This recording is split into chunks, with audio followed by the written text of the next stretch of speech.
It was late at night, and I found myself walking down the street after classes. Unfortunately, I had missed my last bus home, so I had no choice but to make the journey on foot. The streets can be quite eerie at night, especially when you're all alone.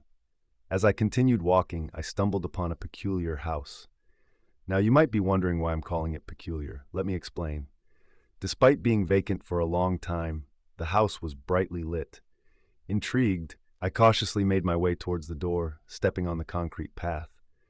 To my surprise, the door creaked open on its own as I stood there. Curiosity got the best of me, and I couldn't resist taking a peek inside. The sight that greeted me was astonishing. It seemed like there were 1,000 rooms within those walls. Overwhelmed, I didn't know where to begin exploring. Driven by my curiosity, I decided to start with the nearest door. As I opened it, the rusty hinges emitted an eerie creak. Suddenly, a wave of fear washed over me. Wait a minute. Was there someone inside? I didn't dare venture further. At that moment, a chill ran down my spine, and I felt a pair of hands pushing me into the room. I let out a scream, but it was too late. I fell to the ground, and the door slammed shut behind me. The room was engulfed in darkness, and the only sound was my heavy breathing.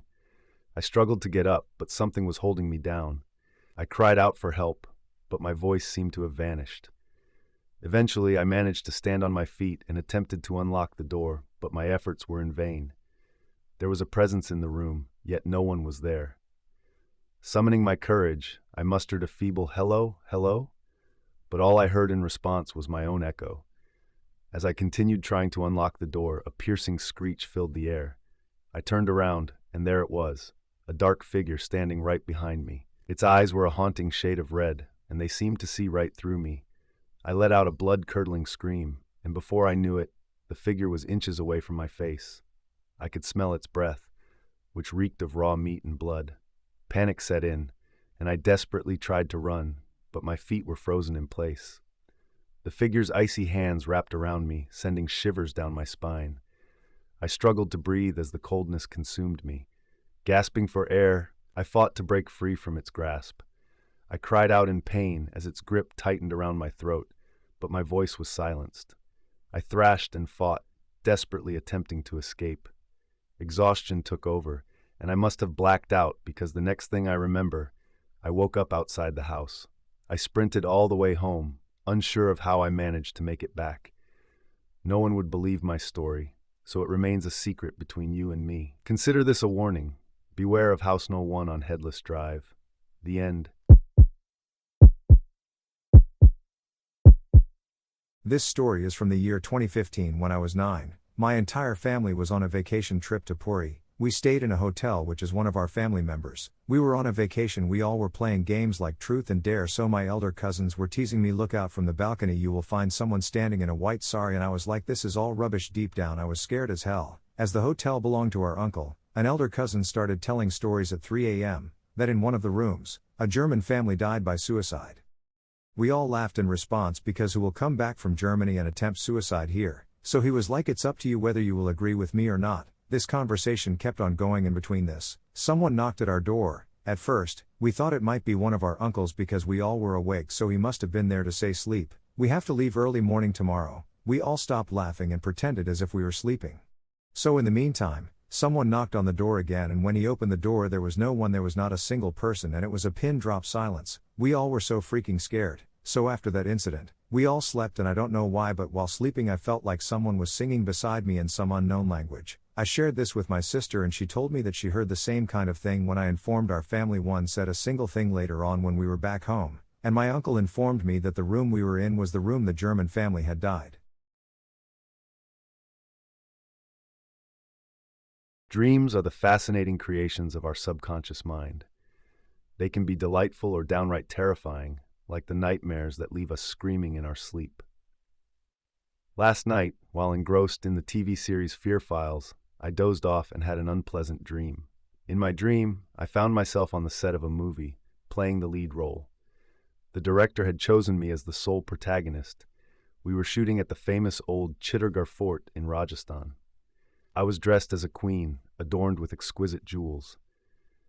As the evening approached, the director decided to continue shooting the next day and return to our hotel.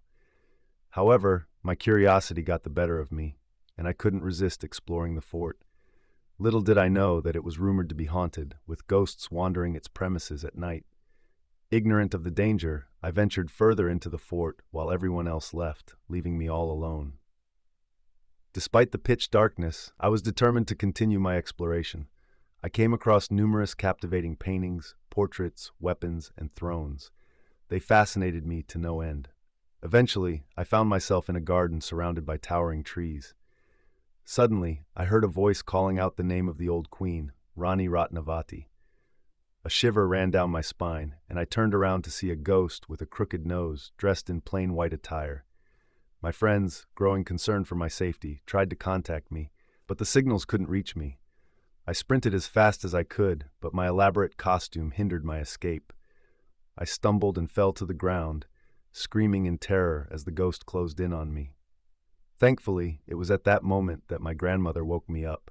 She informed me that my screams had disturbed her, but I was relieved to realize it was just a night terror, a horrifying dream. I shuddered at the thought of what might have happened if the ghost had actually devoured me. From now on, I have decided to steer clear of any scary TV shows. I don't want to invite gruesome and petrifying nightmares into my life.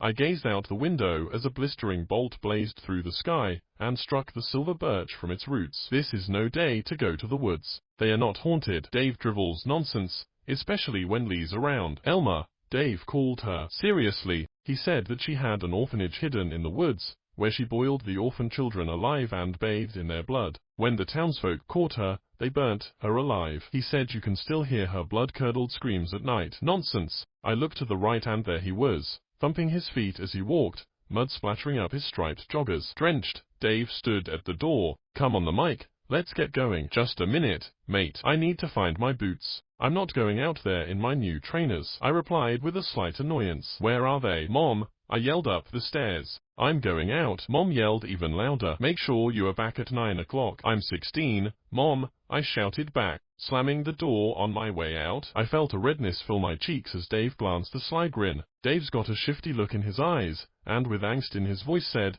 "Come on, Mike, we need to meet Lee. He said to be there for 6. I still can't find my boots. I put my new trainers on. MOMS going to go mad when she finds out, but what she doesn't know now can only hurt her later. We better hurry up though. Lee's unpredictable." "Come on then, Dave," I said with a huff.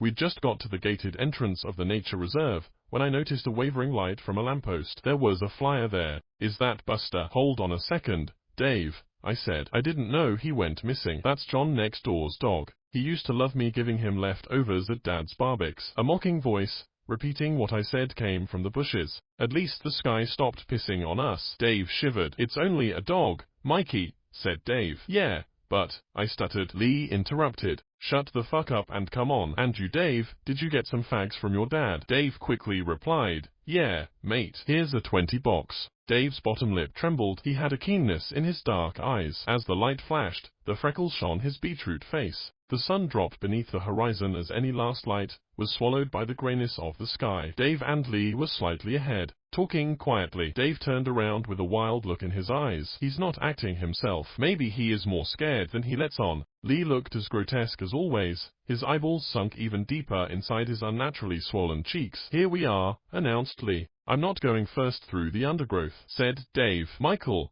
take your skinny ass and make a path for us. You are not scared of the witch, are you?" Lee mocked. I didn't reply to that. I knew better not to. As we got further in, I could hear a faint cry. "Did anyone else hear that?" I asked. Dave and Lee, now just behind, had a giggle and seemed to share a joke. "Stop being a baby and get on with it," said Lee. "Yeah, it's getting dark now and I can barely see anything," said Dave hesitantly. The wind blew red leaves down which bounced off my clothes. "I've never been this far into the woods. I can hear the water though, so we must not be far from the river." I spotted a smoke filling the air and an unfamiliar smell. It stunk. It was like something had been left in the fridge to go moldy then set on fire. "What's that smell?" I asked. "Smoke," replied Lee. I shook my head, stopping when I realized Dave was looking at me. As we got closer, the smell got stronger. Now I could see it. It was dark here, but I could make out the gray ashes burnt to dust. "Okay, This feels real now. I can feel my hands twitching, barely able to make a fist. Dave still looks terrified, but Lee, he is loving this. Shit, what's that over there? Dave said in an unconvincing tone. As I turned to look, I felt a nudge in my back. My head hit the mud and a sharp pain erupted in my face. I winced, unsure of the damage. The adrenaline rushed through my veins as I clawed my fingers into the floor. We didn't plan it like that. I vaguely heard, unsure who spoke. I look up and there is no sign of Dave and Lee. I can't see much beyond the fire. Who makes a fire here? Another sick joke from Lee probably. I started to crawl and felt a sharp pain shoot up my left side. Then I spotted a filthy, soaked blanket stained yellow and red. Something is underneath it. A rancid smell filled the air as I desperately tried to cover my nose. My left arm was no use now, but I must endure. I lift the blanket and a swarm of flies darts out. The smell consumes my nostrils and enters my taste buds, making me vomit over the blanket. My face hits the mud and I force my left hand to yank the blanket. Something wriggles out, spurting jets of pus to my face. What is it? Blurry-eyed, I squint. A brightness flashes onto the body as the words, "Buster," illuminate. I gasp and muster the words, "Buster." A dark figure appears in front of me. I look up. All I see are two black holes, staring and a mocking grin as the figure leers forward. It's only